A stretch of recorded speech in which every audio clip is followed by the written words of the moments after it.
कभी कभी जीवन में असफल होना भी बहुत जरूरी है, क्योंकि जीवन में मिलने वाली वो असफलताएं, वो नाकामियां हमें बहुत कुछ सिखा जाती है।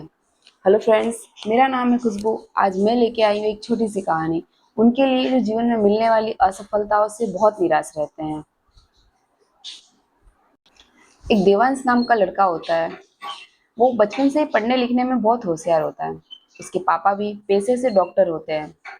देवांश अपने माँ बाप की इकलौती संतान होता है, इसलिए उसके माँ बाप उसको लेके अक्सर बहुत ही पॉजिटिव होते हैं। सारी एम्बिशंस, सारी इच्छाएं उसके माँ बाप को उसको लेके बहुत बड़ी बड़ी होती है। अक्सर हर माँ बाप को अपने बच्चों को लेके बहुत बड़ी बड़ी आशाएं होती हैं, उम्मीदें होती है। उसी तरह से देवांश के मदर फादर को भी उसके देवांश से बहुत से बड़ी बड़ी आशाएं, उम्मीदें होती हैं। देवांश भी अक्सर अपने माँ बाप की उम्मीदों पे खरा उतरता। वो स्कूल में हम अक्सर टॉप करता, अच्छे नंबरों से पास होता। वो जब 10th में आता है तब वो पूरे स्कूल में टॉप पे होता है। जब वो 12th पास करता है तब भी वो पूरे स्कूल में टॉप करता है। 12th 12th पास करने के बाद उसे जेई करने की इच्छा होती है। जेई में भी बहुत अच्छे नंबरों से पास होके वो फर्स्ट अटेम्प्ट में ही आईआईटी क्लियर कर लेता है। आईआईटी क्लियर करने के बाद आईआईटी ज्वाइन भी कर लेता है। आईआईटी ज्वाइन करने के बाद ही वो हर सेमेस्टर में अपनी जी जान लगा के मेहनत करता। वो अक्सर खुद टॉप लाने की तैयारी करता है। जो धीमे धीमे आईआईटी के लास्ट ईयर में वो आ जाता है। जब कैंपस सिलेक्शन आता है तब वो अमेरिका की बहुत बड़ी कंपनी में अपना सिलेक्शन ले लेता है। अपने बच्चे को इतनी ऊंचाइयों पे देख हर पेरेंट्स बहुत खुश होते हैं। उसी तरह से देवांश के माता पिता भी अपने बच्चे को इतनी बड़ी कंपनी में सिलेक्शन लेते देख बहुत खुश होते हैं। वो उसे अमेरिका जाने के लिए तैयार कर देते हैं।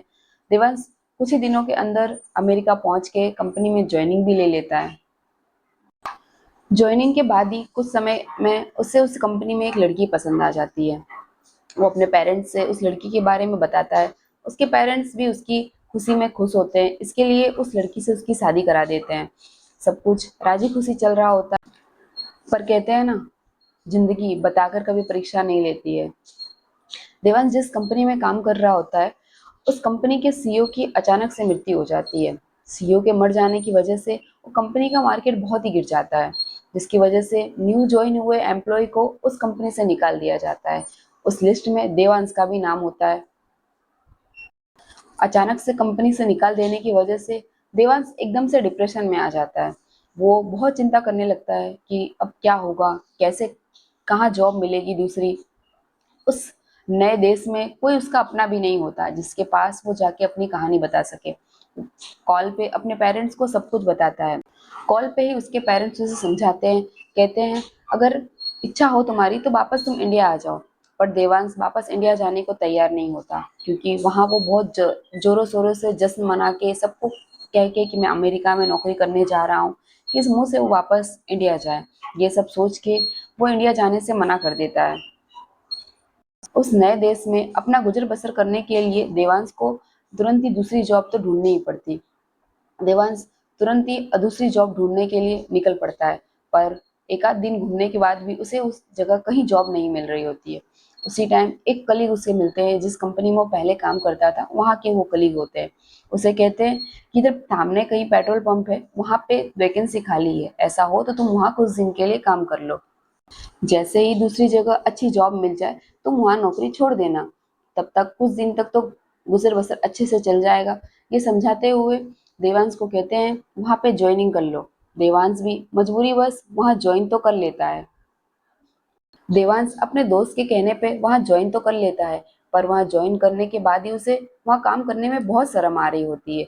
कि उसके मन में चल रहा होता है कि आईआईटी पास स्टूडेंट, आईआईटी पास इंसान यहाँ पेट्रोल पंप पे काम कर रहा है। उसे इतनी शर्म आ रही होती है कि वो पूरे दिन काम भी नहीं करता और घर पे चला जाता है अपने। वो घर जाने के बाद इतने ज़्यादा डिप्रेशन में आ जाता है, उसे इतनी ज़्यादा शर्म आ रही होती है कि वो अपनी पत्नी को भी नहीं बताता है कि मैं पेट्रोल पंप पे काम करके आ रहा हूँ। वो चुपचाप अपने आप को एक कमरे में बंद कर लेता है और कुछ समय के बाद उसकी पत्नी कमरा खुलवाती है, पर वो कमरा नहीं खुलता है। उसकी पत्नी बहुत प्रयत्न करती है, बहुत कोशिश करती है दरवाज़ा खुलवाने की, पर अंदर से भी कोई आवाज़ नहीं आ रही होती है। ना वो दरवाज़ा खुल रहा होता है। वो आस-पास के पड़ोसियों को बुला के लेके आती है और जैसे तैसे करके दरवाजा तोड़ते हुए वो अंदर घुसती है। अंदर घुसती है तो वो देखती है कि देवांश मर चुका होता है, उसने सुसाइड कर ली होती है। ये देख उसकी पत्नी बहुत रोने लगती है। उसे समझ ही नहीं आ रहा होता है कि क्या हुआ उसके पति के साथ, उसके पति ने क्यों सुसाइड कर ली है। वो सिर्फ इसलिए सुसाइड कर लेता है दोस्तों कि क्योंकि उसने जीवन में कभी असफलता नहीं देखी थी, कभी जाना ही नहीं कि डाउनफॉल क्या होता है, नाकामियां क्या होती है। क्योंकि वो बचपन से ही अक्सर टॉप करता रहा, उसकी हर इच्छाओं को, उसकी हर जरूरतों को उसके माँ बाप ने एक आवाज पे पूरी कर दी। इसलिए जीवन में सब्र करना, डाउनफॉल आने के बाद अपने जीवन से संघर्ष करना उसने कभी सीखा ही नहीं था। इसी वजह से देवांश के जीवन में आने वाली इस असफलता, इस नाकामी को वो झेल ही नहीं पाया, उसके सामने वो लड़ ही नहीं पाया और उसने खुदकुशी ही करना सही समझा। शायद इसीलिए कहते हैं ना कि अपने बच्चों को बचपन से ही कुछ न कुछ छोटी मोटी नाकामियां सिखाती रहना जरूरी है। जिस तरह से पेरेंट्स हर छोटी छोटी चीजें अपने बच्चों को बचपन से ही सिखाते हैं, उसी तरह से ये असफलताओं से लड़ना, इन नाकामियों के सामने अपने आप को डट के खड़े रखना, ये सब भी माँ बाप को ही बचपन से सिखाना चाहिए। अगर ये छोटी सी कहानी अगर आपको अच्छी लगी हो तो प्लीज दोस्तों वीडियो को लाइक करना ना भूलें, चैनल को सब्सक्राइब करते हुए जाएं और शेयर तो बिल्कुल करें। Radhe Radhe, tata, bye bye.